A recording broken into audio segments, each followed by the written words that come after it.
Welcome to the FARcast here at Chadron State College. I'm Daniel Binkard with my co-host Alex Helmbrecht, and we're back after a short break. And our guest today is Tena Cook. She's the marketing coordinator here in College Relations. So first time we've had you on the show, and good to have another member of College Relations in the room with us. Thank you. Thanks for joining us, Tena. Thank you. Yeah, we have a quorum. We should take a vote. Excellent. We can get a lot accomplished today. So we've got a few questions for you, and our topic right now is calligraphy. And as I understand it, you are quite the connoisseur and have had how many years of practice? I took a class my freshman year of college in 1980.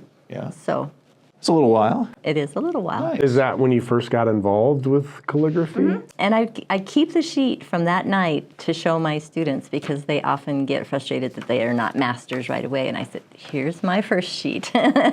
So I've kept it to show you just don't have control of the pen yet. You don't know how the letters are formed. Right. And to help them develop their patience, I show them beginning, 44 years later.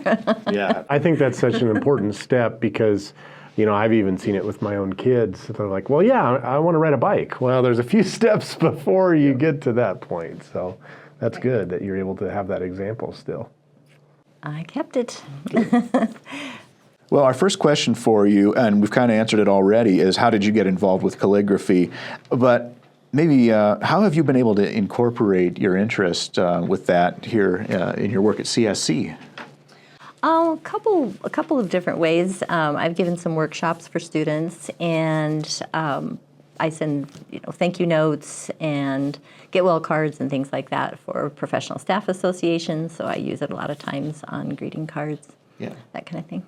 Well, good. I know I've received a few greeting cards from you. My name looks very cool in calligraphy, so thank you. I always appreciate that. You're welcome. There's some paper here, and we'll get to examples in a little bit.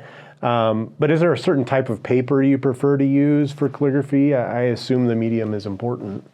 Yes, the smoother the better. If it's got a texture, a lot of times your ink will run down the grooves, the ridges in the paper, so you do want it fairly smooth. The really high-end paper that I took a workshop on at Rapid City was so thick that if you made mistakes, you could cut a razor blade in half and make a little scoop and scoop the ink off, and that was your correction of how you corrected your really letters. So very seldom are you going to have that quality of paper. So a lot of times I write on certificates that people need labeled, somebody won an award, that kind of thing. Cool. So how should a beginner to calligraphy approach their practice of it? Well, one practice that I suggest to them is have a big piece of paper. Don't cramp yourself into a little small place, but knowing that you're going to waste some wide margins, but have a nice big piece of paper to use. And then really, ideally, they would just write AAA, BBB, CCC. Just write, 10, 20 copies of the same letter. And then what I do, and I suggest that they do, is when they get a really well-shaped letter with the right slant, the right arching, branching, that they circle that in red. And then go back to those worksheets and say, this is the B I'm shooting for, this is the K I really like, this is the H that's good. And then they can try to repeat those well-formed letters. But it's kind of the 10,000 hour principle. You need to put in the time. So where do you find the resources for that? I assume now with the internet we've got plenty of YouTube videos to copy from, but is there like a solid reference, or I think of the Palmer method for writing in cursive. Is there a typeface, for lack of a better term in my mind? What's one of the font styles for calligraphy? It's just called italic. Okay. And that's what I use the most. And my teacher that I had like a 3 or 4 day long workshop with, her name was actually Marcia Brady in Rapid City. And so I go back to the worksheets that she gave us, and that's probably been 20 years ago now. But I really, and you kind of develop your own style. Okay. I don't have any other teachers that I really look to, any other mentors besides her. You look at samples all the time, and and get ideas. There's Gothic, which is what you would associate with like Halloween kind of lettering. So if somebody wants to learn that, I can show them little samples. It's much more straight lines, sharp points, that kind of thing, and that's called Gothic. Is that the really ornate, like newspapers? Oh, like what the New York Times match. All the ornamental dots and stuff that go with those? Yeah, the illuminated manuscripts from historic documents. And then script was actually one of the first ones I learned in 1980.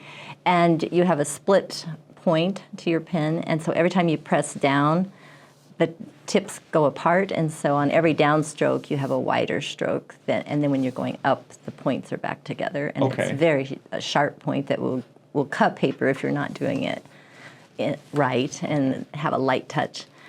So that's called script. Nice. But the easy way to do that one, and another thing for beginners, just write, if they know cursive, write in cursive, and then just double shade all the downstrokes. Okay. Much shortcut. easier. I like that. Much easier. So I speak from personal experience. I have a long last name, and I can remember being younger, and people would make block letters or whatever on a notebook paper. I would always run out of room because I didn't plan enough. So I think I could fit Helmbrecht on this big sheet of paper here. But maybe what are some of those mistakes that people make when they're first starting out with calligraphy or first starting to learn calligraphy? Sure. One is they don't understand that the chisel point or the chisel tip is your tool. You don't have to twirl it, lift it, and I call that popping a wheelie. If they're not touching down with the full width of the nib, they're popping a wheelie. So a lot of times people will do this, and I'm like, you're popping a wheelie. Mm-hmm. You need to have all your wheels on the ground, and then you get a good solid thick and thin. So that's a very common mistake, is they think they need to twirl it and make it do magic. And I'm like, just keep going like that, and that'll be an A, that'll be a C, that'll be a B. You know, that stroke is gonna, you hold it firm. And you start at about 11 o'clock on a clock face, which is a little counterintuitive because it's the thin part of the letter. So you can't sit there for a long time or it's going to bleed. You have to get going. Yeah. Start and then move along. So that's one thing. They don't realize that the tip is their friend, and they try to spin it. I will say I've really never taught a left-handed person successfully. So that's a whole nother. Well, we're both right-handed, so we're okay right now. I can teach right-handers, but that would be a hill I haven't climbed yet. And this is what I was talking about earlier, the branching, that nice open, instead of, that H looks more clunky and heavy. This looks like a branch on a tree, very graceful and arching. So those are the branching things that we're talking about. And then when you turn your letter around and it's a U or a W, you have that branching toward the end, toward the bottom. So down here. Is there a certain difficulty level to the English letters? Is one harder than the others? I don't really think any of them are hard. Some are just more fun, like a Z is just so fun because you pull it across, you have the wide, and then the thick and the thin, and that's what I just keep telling students. That's what makes it beautiful, is the thick and thin contrast. So you have to let that work for you. Sometimes a Q can be a little hard. What I've done with some letters is I just make my capital letter the exact same thing as the lowercase. So if I don't want to do a G like this, which is kind of how I learned G, I'll just make a large G. And then go on with the letter, the word. Okay. So you have license to kind of make it your own. Yeah, it's an artistic endeavor. Yeah. So, and K's can be, lowercase k and an uppercase K can be quite different. Uppercase K is usually like that. And then a lowercase one like this. Okay. But Yeah, and I do have fun with the W and the V. I think those are really fun because you swoop around. So this would be a coming clockwise, where these are counterclockwise. Yeah. Well, I like the contrast of not just straight lines, but in adding that curve with the straight lines. Yeah, there are some really fun letters that lend themselves to artistic expression. And like I was talking about earlier, the Gothic, you like an R in Gothic would be, something kind of like that. So you'd have these spines along the back, you'd have this line, and then you'd probably cap it off with like a little diamond, like a sharp little point at the end. So that would be an example of Gothic. So I can remember my days of being a sports reporter at Scottsbluff Star-Herald, and the amount of time that it took you to make that R, I would have scribbled half of the interview down in my notebook already in a handwritten language that only I can understand. So clearly there's a lot of time and attention to detail that goes into calligraphy. Do you find that it maybe assists, because you have a busy job and there's a lot of different tasks that go on with that, do you find that calligraphy assists with maybe mindfulness or your focus at work? I think it's a really good hobby or pastime, a release, that kind of just takes you somewhere else. And you think of all the scribes that have transcribed books before there were printing presses, sitting in a mountain castle writing. Right. Oh, yeah. 10,000 pages in it, over and over and over. There's definitely a calming effect that it has. Because I have as much experience as I have at it, new students can get really frustrated. I would not say it's mindful for them, but it's as you plan out your document. If it's a poetry, and you're planning out some of the ascenders and the descenders. That's kind of fun to think about. Is like anything above the line is an ascender. So the T and the H of the are both ascenders, and then you have a descender, which is the line that goes below on the Y. So as you're planning a piece of poetry or something, you're going to want to figure out where your next ascender ties in with that last descender so that they have a beautiful kind of a dance and not clashing and not being hard to read. Mm-hmm. So you want a readable, you want enough space in between, and then, if you make a mistake, you start over. Right. Yeah, no pressure there for a long passage. Mess up the last letter on the last word. So you mentioned the Z being a fun shape to make. Mm-hmm. Is there any words that you find, let's say, therapeutic to write? What is one of the more relaxing words for you? Well, flip over here. I have come up with a few. One is kind of just a little bit of a suggestion of a heart. By the way, I never know whether to call it drawing. It's not as slow as drawing. You're not drawing the letters because you don't go back and touch them up. It's one stroke and you're done, ideally.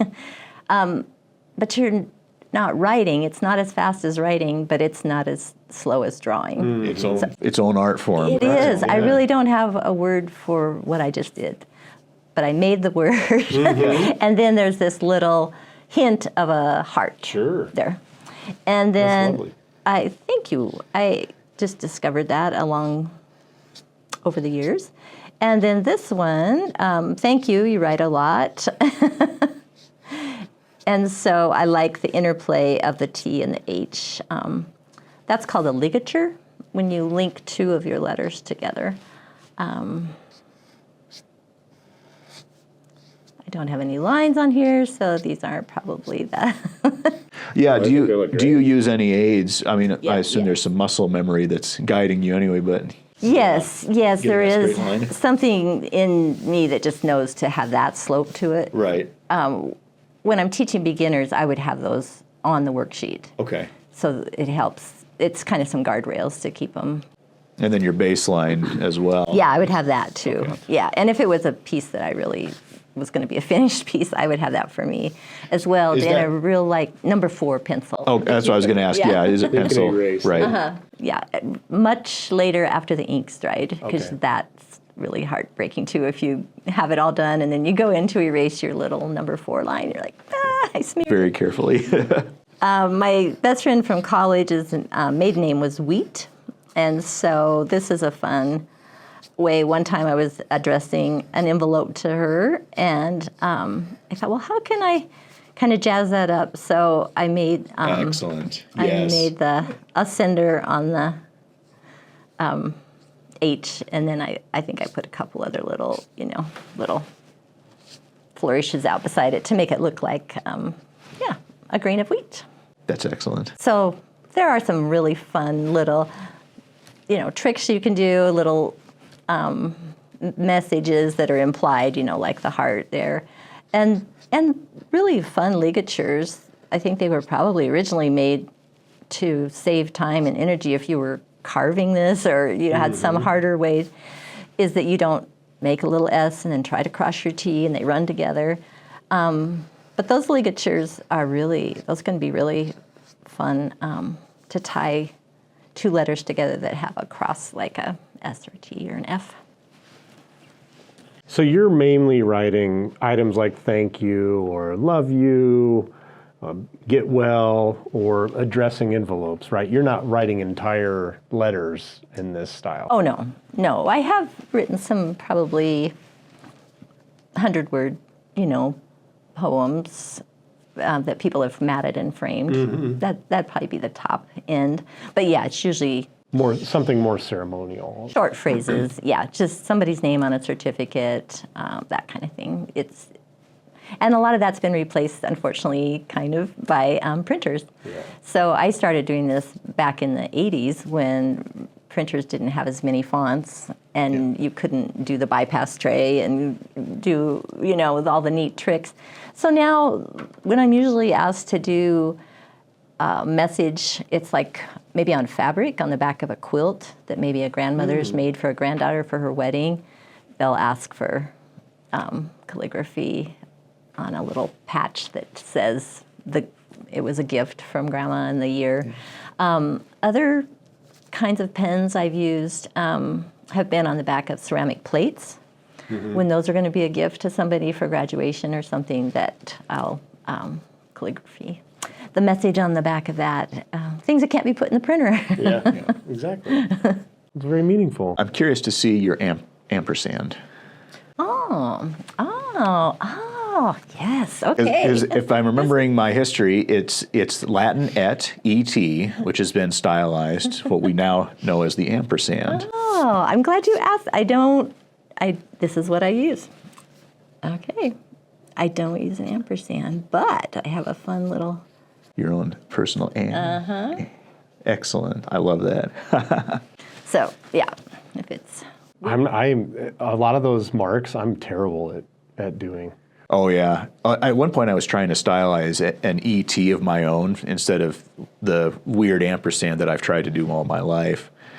Yeah. So, yeah, I don't usually... if it's real casual and just informal, that's what I use. But especially when it's a wedding gift or, you're really trying to tie the 2 names together, I love the idea that a sender on the D wraps around. So we're invited to the wedding of wheat and snow.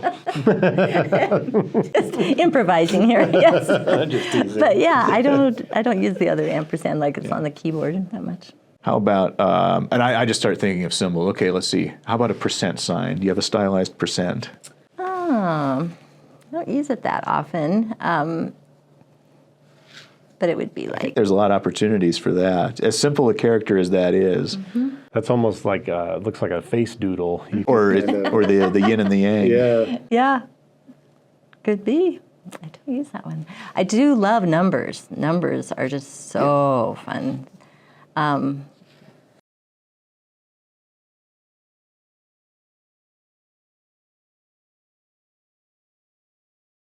Oh, that 3 is really pretty. Yeah, thank you. I really enjoy numbers. They're I really just have one way that I do each number, where some of the letters, like I said with K or some letters I have different options, but How would you make a 0 look different than an O? it's just a little more elongated like Okay. that. And then an O, you try to, and it's counterintuitive to people to do it in 2 parts. But I had a lot of drafting classes in high school, so you drew your letters in drafting. So you drew an O with 2 parts, and you drew it. It was way before CAD or any of that. I think one of the things they do with the 0 is that they can put a mark in the center of it. I've seen that in right, yeah. typefaces. And that's one of the things that's kind of fun is when you have a descender on a name, you can kind of fill in with a little flower or something. Yeah. It just looks like it's holding it. Little pop of color. Yeah. Well, thanks so much for sharing this lovely talent of yours with us, Tina. You're welcome. It's fun. I do a lot of classes around town, and I always enjoy when people are interested. So thank you for having me. Yeah, thank you, Tina.